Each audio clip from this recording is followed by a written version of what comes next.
All right, welcome. This is Axel Merk, President and Chief Investment Officer of Merk Investments, with my Friday morning briefing.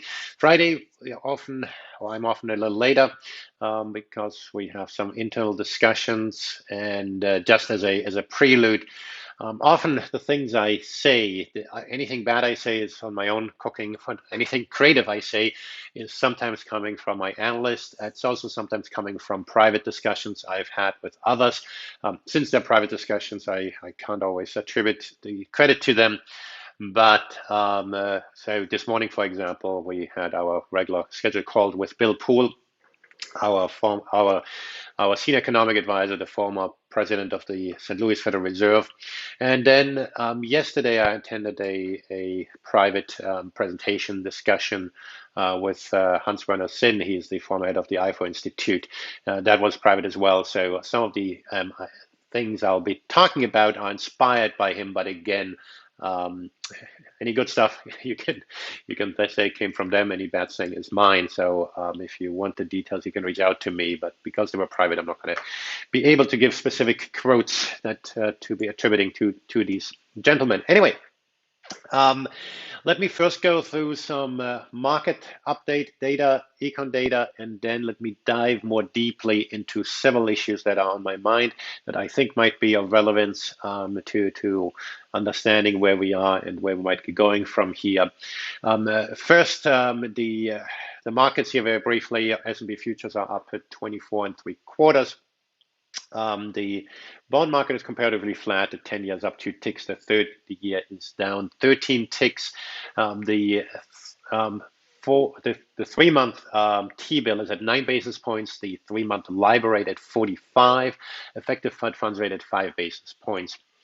And the VIX curve is now no longer inverted.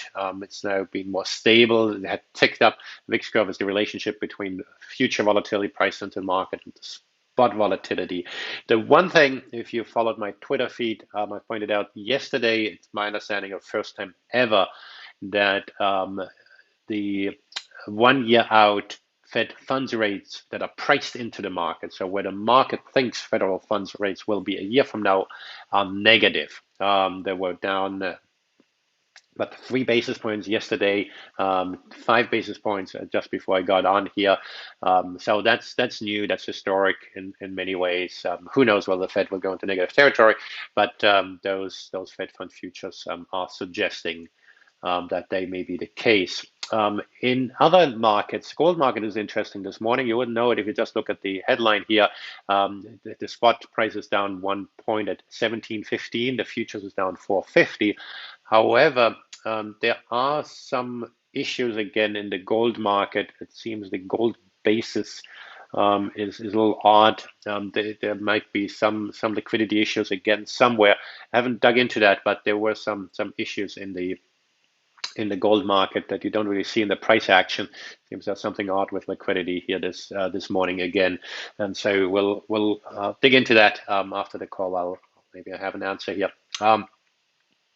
Good. Other than that, get some bigger moves here in the currency space. The Kiwi, the New Zealand dollar, is up 92 basis points. The strongest currency. The weakest one is the yen, down 10 basis points, and the euro had a nice rally here this morning. Let's talk briefly about here and world markets are broadly higher. If I look at global markets, there's green on the screen everywhere, not dramatically so, but the Swiss market up the least, just about 20 basis points, and the FTSE up 1.4 points. Euro Stoxx is up 70 basis points. Nikkei up 2.5%, and the Hang Seng Index was up 1%. In any case, as everybody knows, the non-farm payroll report was out this morning. It's a mess of a report. That's the short of it. Because if you think about it, first of all, again, it is one of the most followed reports as useless as it is in some ways right now. The survey is done in the middle of the month prior, and so the data are stale. And the question is who is employed and who is not employed. The Bureau of Labor Statistics has come out. They wanted to keep a consistent methodology. So if just some ideas right here, if you were furloughed partially, And there are people who said, all right, you're not fired, but you only work 2 days a week. And by the way, we only pay you 2 or 3 days a week. Those people are not counted as unemployed. If you're just temporarily not working, but you haven't lost your job, you're also not counted. And so there's a huge undercounting here. Some people are saying the unemployment rate would have been 5% higher had those people been included. But again, these are just guesses. Then you see a huge jump in wage inflation, and at up 7.7%. Well, wages didn't go up, but we've taken off the table the wage, many low wage earners, right? And so what's left is the high wage earners, and so this particular number that we look at the hourly earnings, and that's one of the reasons why this measure isn't so good. There's something called the employment cost index, only published quarterly, which doesn't have these distortions. And so this monthly published number of the hourly earnings has deficiencies, and it's showing right now. One of the reasons unemployment rate wasn't as low as reported is because the labor participation rate has come down. We are now at 86 point. That's not the overall one. This is the prime male labor participation. I'm looking on my screen on different ones. It's in the low 60s. I don't have it here on my screen in front of me. In any case, labor participation rate has come down for all groups, and so that's obviously then pulling down the unemployment rate, because you're only counted as unemployed if you're actually looking for a job. Now, many are, but some who have left the labor force are currently not. Or weren't, at least when they were called by the survey. Also, there are issues in gathering the data in the first place when you have a crisis like this, and the odds are that people out of a job may be less inclined to pick up the phone to answer your favorite survey coming to your door and so forth, right? And so that's just some context here. The glass half full story is it can't get much worse. Obviously, the unemployment rate will tick up further potentially, but the rate of people losing jobs has to come down. And so if you're a glass half full person, things are quote unquote going to get better. So let me expand here on a few other areas here that I want to dig into, and that is first of all, the job market will heal. The question is one of timing. Are we going to have a V-shape, a square root shape, a W-shaped recovery, whatever it is? The area I'm most concerned about, the two areas. One is on the employment side, but the other one is more on the political side. On the unemployment side, what I'm concerned about is that a lot of people who've lost their job, they will need to have their balance sheets heal before they got to start spending again. Now, at the lower end of the income spectrum, you don't have much of a choice, which also means that if you get a job back, you'll spend your money. You're not putting much money aside, if any, to begin with. And so if you have a job again, you will start consuming again. All that said, I mean, and over time, yes, we'll heal, but we'll probably go on fewer business trips. We may travel less for vacation for an extended period. And let me just reject this one here. And so there's going to be a lot of things that are going to be happening in various ways that people are going to be reluctant to spend the money if they even have the money. People might permanently change certain habits. Zoom meetings are ubiquitous now, and so why meet in person? And that, of course, affects the travel industry. Airlines are going to have a huge challenge, and so forth. Right? There's permanent changes in behavior. And so at the same time, though, we have this amazing stimulus from monetary and fiscal side. And so if we worry about the financial markets, in the S&P 500, you don't have the barber shops. You have some restaurants, but the restaurants might get back to profitability, but they may have less staff than they had before, the large ones, right? And so advertising will pick up. All kinds of things will pick up, and so there will be positive things. But at the same time, of course, you can have a second wave of the virus, and if you particularly think about the US economy, where you have less insurance, notably the unemployed often don't have insurance. You would think that there's going to be changes in consumption behaviors because of that. If you think you're vulnerable, you continue to be vulnerable, you don't trust that you'll be safe going out, well, guess what? You're not going to take that cruise that you were dreaming of just a few months ago. So will we make up it with other spending? Maybe. Maybe. Will we make up the financial shortfall with fiscal monetary programs? Maybe, yes. So let me talk about some of these things. One of the topics that's a hot topic is the bailout of states, and we have that discussion in the U.S. We also have it in Europe. Discussion is called a little differently, but it's the same sort of thing. And in the 1790, Hamilton had a bailout of some states after the Revolutionary War. That was potentially a grave mistake because people didn't like it. If you were subsidizing those weaker states, um, then that created some anger, and there's some arguing that the Civil War was exacerbated by those sort of angers. I mention that not because I'm predicting civil war tomorrow, but because we have to be very careful about these socio-political implications of bailouts, and because there will be those who don't think those are fair. That applies to the US, to the states that need help. California, by the way, is borrowing money to pay unemployment benefits from the federal government. Um, and then conversely, in the Eurozone, same thing, right? The Eurozone may break apart if you do a bailout that people don't think is fair. And so one has to be very careful on that. Let's talk about the Eurozone here a little bit more. The number I heard last night, and I haven't verified it, is that Germany has committed a total of about 1/3 of its GDP to support the efforts that are happening right now. And I say support because that may not necessarily be money spent. Some of it may be guarantees or other things or loans. But if you think about it, 1/3 of GDP to compensate for a potential 77, that's 7% decline in GDP is quite extraordinary. And so the question is whether we're throwing maybe too much money at this problem. Obviously, we've thrown trillions at the issue as well in the US.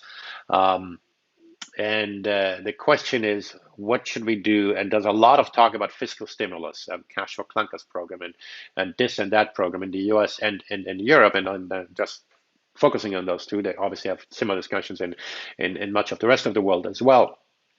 The idea that has come up is quite revolutionary. Why not just take the brakes off before you add the stimulus? And by taking the brakes off, the most obvious one is obviously lifting the restrictions and allowing business to operate, or finding ways for business to operate. I'm not in the rip the band-aid off camp, but in finding a prudent way of opening up. And by the way, Germany there has a leg up. Germany didn't require its businesses to shut. They gave them a choice to shut down or have rigorous processes in place. So they already have several weeks of experience of putting some sort of system in place. And apparently 75 to 80% of businesses did take advantage of that and figured out a way on a reduced level to stay open. But the other element of that is, and I've talked about it, but now in discussions I've heard it again, is we have put the brakes on production for an extended period. You've heard me talk about the negative interest rates, that it is more than just central banks printing money that cause long-term rates to be negative. When businesses are willing to give government money at a loss rather than invest in some productive purpose, something is wrong. And in recent years, a lot of restrictions have been put in place to kind of throttle down production. A lot of it under various green initiatives. And while some of these things might be worthy causes, we have to think about how we allow the entrepreneurial spirit, market capitalism to operate, rather than telling them, hey, you are better off hunkering down. And so nuclear energy is one of the things that's been raised, and I fully agree. It's sunk cost, the development of nuclear energy, shutting down the plants in Germany, for example, and then it's in turn getting dependent on Russian oil or gas. It doesn't make too much sense to me. So there have to be ways to try to figure out how to get businesses to invest, and cutting red tape in various ways is one of the ways that I think can be very effective. And so what we're doing instead is we're clamping everything down, and then we're throwing trillions at the problem. And so it's like pushing the brakes and the gas at the same time. And guess what? That's not just not very efficient. It does wear out various pieces, and you have premature deaths here of parts at least. And so there's a lot that can be done. The Yeah, and then on the opening up part, just one more comment. There's a lot of talk, and I've made some comments on some contact tracing app, how Apple and Google, and while I mentioned those names, let me make sure that I emphasize that this is not a security or investment recommendation. Here we go. There's some disclosure for you to digest. There's a lot of talk. The Apple and Google venture apparently does not store data in a central place, but you are in charge of your own data. Basically, this thing looks at your Bluetooth contacts with other Bluetooth devices, and then if somebody logs that they are sick, then you know that you have been in touch with a Bluetooth device that has been sick without reporting that to any authority, and so addressing especially U.S. privacy concerns. But why not take this a step further? And we have some of that, but we don't have that in an app yet or an organized fashion.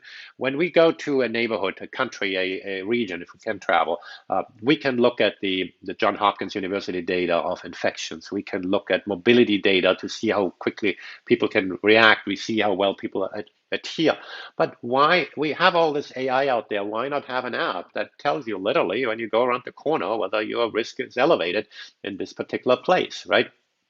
To caution you, and obviously there are many privacy concerns if we were to go down that route, but we gotta have a risk-based approach to operating, and that means including us personally moving around.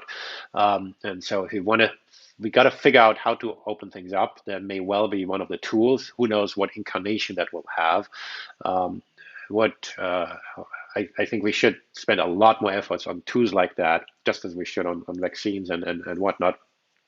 It would be helpful to have a coordinated approach, but as John Cochrane has pointed out, the kind of the free market approach to the quote unquote dumb opening might just work as well, in part because people will themselves react when they know that they're near a hotbed of a zone, and then as long as we keep that R0 below 1, we'll be probably all right. Also pointing out that many of the models are just plain wrong because of that, because it doesn't take into consideration the kind of the dynamics as things go back and forth. All right, and so I'll leave it at this for now. Have a great weekend, and I'll talk to you next week. Take care. Stay safe there.